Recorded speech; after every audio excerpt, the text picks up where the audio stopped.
Welcome back. As part of our musical journey, we played with randomness. And we played with the idea of Push the Veil, of Cantarach and Dalsa. And we ended up having the dancers create a formula which we turned into music, which we turned into a jig, which we turned into a reel. So who wants to make a jig with the piper? Yeah, why not? Not you, Rona. Yeah, you want to go? You were nodding first.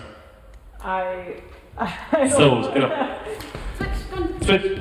Switch. You don't have to dance. So the piper is going to talk you through creating a jig, and you're going to help him with a random formula, and then if he needs to make any small adjustments, he will. But the idea is that in 10 minutes' time, we'll have a jig that you can name. All right? Thanks, Rob. Yes, we're going to make a tune. I thought I would just add a little bit more to what Rob said there and explain why we're kind of including this in a way between like what we did with Cantarach, and that's my kind of background. I do a lot of Cantarach, which is just the vocalization of pipes, and some of you looking around will be very familiar with that, and some of you not. So it's actually nonsense, and some people might tell you it's not. It usually just does derive kind of, it's evocable, you know. It's a way of expressing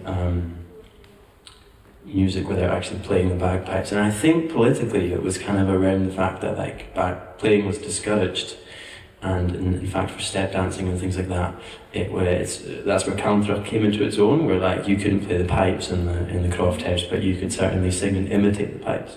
And people made like a huge living out of like Mary Morrison, very, very famous woman from Barra, Rona, Good Kiarsme, Meitheal, I think it was Mary Morrison, and she was like famed throughout, I was going to say the world, probably just the Hebrides, for imitating a pipe. The world, yeah, all roads lead back to Barra. Anyway, and we played with this idea of randomness, and you know, I, as you all saw 15 minutes ago, I have no background in dance or movement, and everybody else did. So it was kind of just trying to bridge that gap and think like, well, what's like the intangible bit here? Like I can play music for you and you can dance to that, and I can attempt to dance a little for you. But what's the thing in the middle? What's the sort of, how are we communicating? We decided we couldn't really put a stamp on it, so that's where the element of change and randomness came into it, which is what we're about to launch into now. So I'm just going to say some stuff. Don't look so scared. It's okay. It's all going to be okay. We're going to compose a jig, you and me, and we're going to use these notes. And all those notes do is they just equate to a scale on the chanter, and I can maybe show that. So each hole you see there, and for everybody else, that just, you know, it equates to a note, a musical sound. I've got a wee makeshift manuscript here, and what we're going to do is just, using these letters, in any format you want, just fill in some of the spaces. And it doesn't have to be, you know, you could do the whole, so like, these two, there's 4 lines, and yeah, 2 lines is one part, 3 and 4 is the second part. So you can, you know, you can fill in the full first part if you want. You can fill in that wee bit there. It's totally up to you. The only rule is that you have to use these letters, and we'll take it from there. And there's 2 A's, so it's okay. There's 2 A's, yeah. So there's a low A and a high A. Yeah, go for it.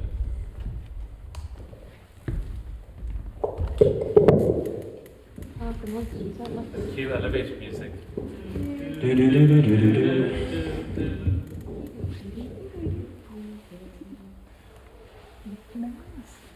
So would you do that vocalization only to Irish? Sorry, what was your question? Would you vocalize only on Irish pipes or on any pipes? Or you probably wouldn't know, you probably play only those? Yeah, I think It's interesting. I don't know so much about Irish pipes, but certainly there's singing with Irish pipes, and I don't know if it's probably more known as lilting. I'm looking to the people in the room that might know. They might describe it as lilting rather than counterach. Counterach is kind of it's like aggressively Gaelic. You can tell by counterach. That's a mouthful. It does come from, I think, the Highlands and the islands. I'm making an assumption there, but yeah, it's certainly rooted in Gaelic culture. But you would find in loads of cultures there's probably a counterach. You know, it's not something that is strictly ours, for sure. There's also a way I think of passing on tunes, or teaching someone a tune is you would count the counter. Yeah, totally. And the vocal, it's not just about the notes, like the way the sounds, they might emulate more like the doublings or the, you know, like the ornamentation of the pipe music.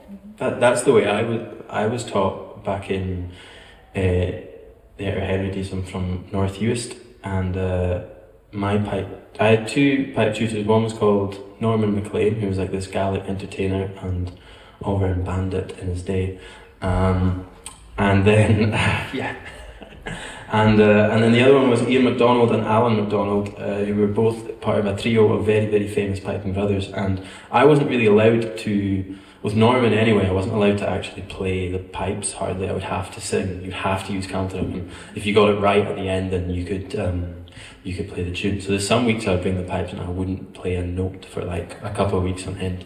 And it's the same with Ian, although he was. It was hard to tell whether he didn't want you to play the pipes or he was just kind of glaring at you at times. So it's a tough one with Ian. And then, Do you want all the spaces filled? no, I'll fill in some of the space if that's all right.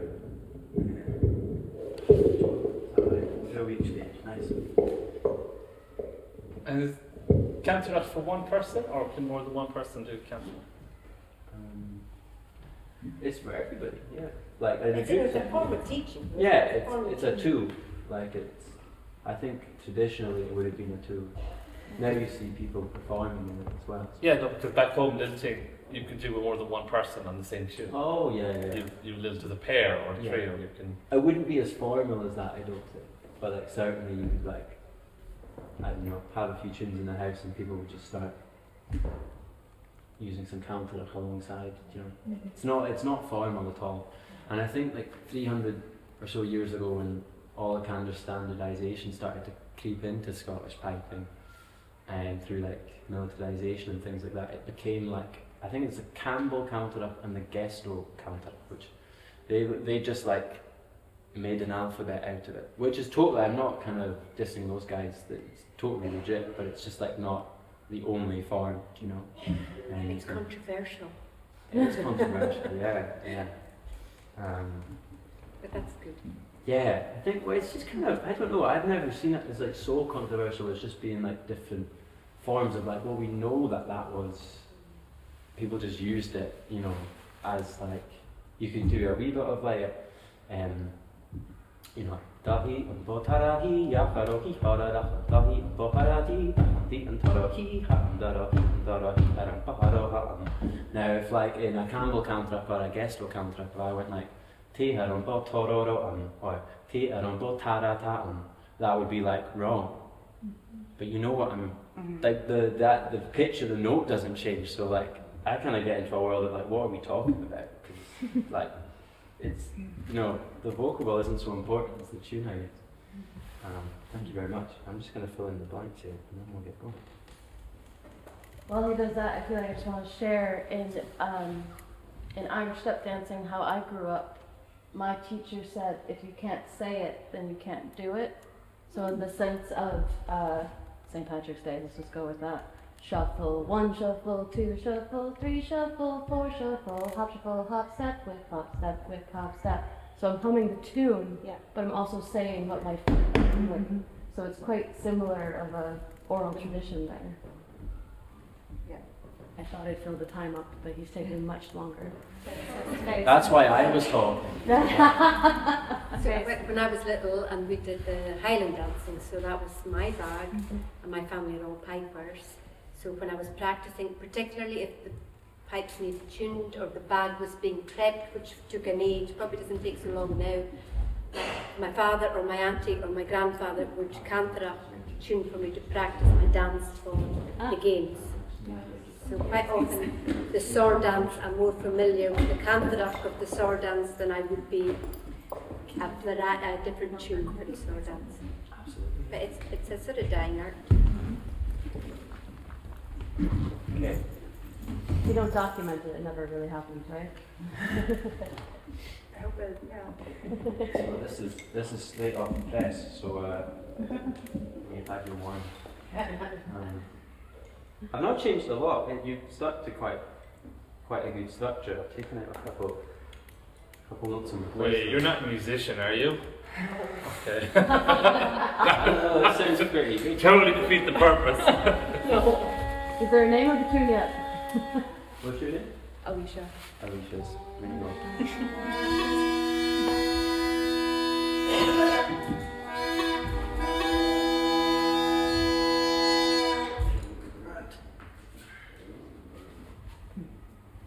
Should roll my glasses.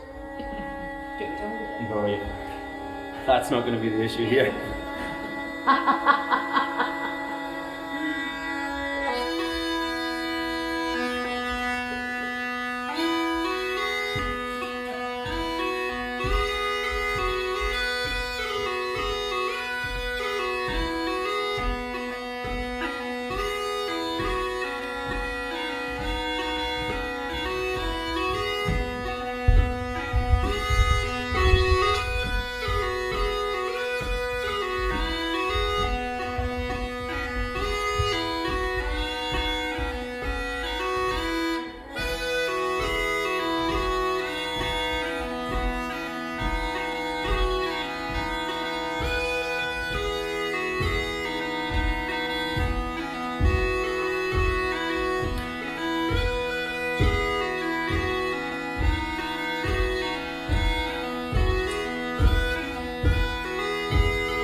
The whole thing of this is like, we could tidy that up. I think it's quite nice.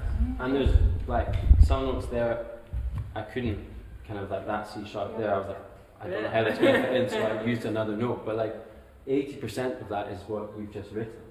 And I think it's quite funny to just, I don't know, when I compose tunes, I like sit and sometimes like, I do more ripping of the paper and throwing than I actually do writing the notes out.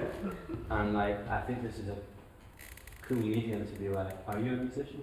I don't read music. I have, yeah. But you randomly put these notes down, but as long as we have a little bit of organisation, so we have a key and we have like notes we can use, we can actually put something together really, really quickly. And that we just created that. That's just happened, and now you have a tune that you wrote.